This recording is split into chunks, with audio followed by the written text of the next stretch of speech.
बीवी अपने बंदे से क्यों तलाक मांगती है। एक गांव में एक खूबसूरत जोड़ा रहता था।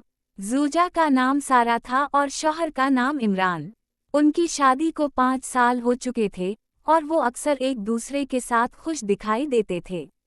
ताहम वक्त के साथ साथ कुछ बातें बदलने लगें। सारा की जिंदगी में बहुत सी उम्मीदें और ख्वाब थे।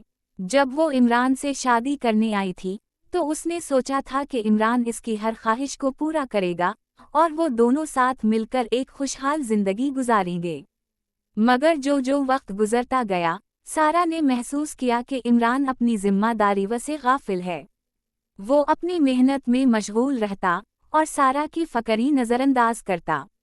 शुरू में सारा ने छोटे छोटे मामलात पर इमरान से बात की, लेकिन वो हमेशा यही कहता था, मैं काम कर रहा हूँ, मुझे वक्त नहीं मिलता।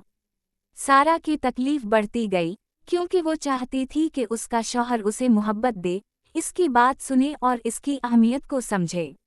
ऐसा नहीं था कि इमरान बुरा इंसान था, लेकिन वो अपनी रोज़मर्रा की ज़िंदगी में इतने मसरूफ़ था कि वो अपनी बीवी की ज़रूरियात को नहीं समझ सका। सारा का दिल टूटने लगा और वो अपनी शादी में तन्हाई का शिकार होने लगी। इसे लगा जैसे वो एक गैर अहम शख्स बनकर रह गई हो और उसका वजूद महज इमरान के रोज़मर्रा के कामों में शामिल होकर रह गया हो।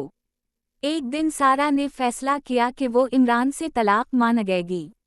इसने सोचा कि जब एक बंदा अपनी शरीक हयात को नज़रअंदाज करता है तो उसका रिश्ता ज़िंदगी की असल खूबसूरती से महरूम हो जाता है। सारा ने अपने दिल की बात इमरान से कह दी, इमरान, मैं तुमसे तलाक मांगती हूँ क्योंकि मैंने तुम्हारी मोहब्बत, तुम्हारी तवज्जो और तुम्हारी अहमियत को कभी नहीं महसूस किया। इमरान को ये बात बहुत तकलीफ दह लगी क्योंकि वो सारा को कभी तकलीफ नहीं देना चाहता था, लेकिन उसने अपनी बेखबरी और बेतवज्जही का इदराक किया।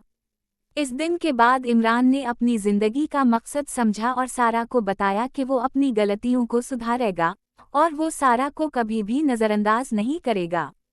ये कहानी हमें ये सिखाती है कि ताल्लुकात में मोहब्बत, तवज्जो और एहतराम का होना ज़रूरी है।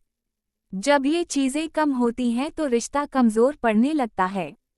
इसलिए कभी कभार बीवी अपने शौहर से तलाक इसलिए मांगती है कि वो इसके एहसासात और ज़रूरियात को नज़रअंदाज करता है और इसकी ज़िंदगी में तवाज़ुन और मोहब्बत की कमी हो जाती है। शुक्रिया।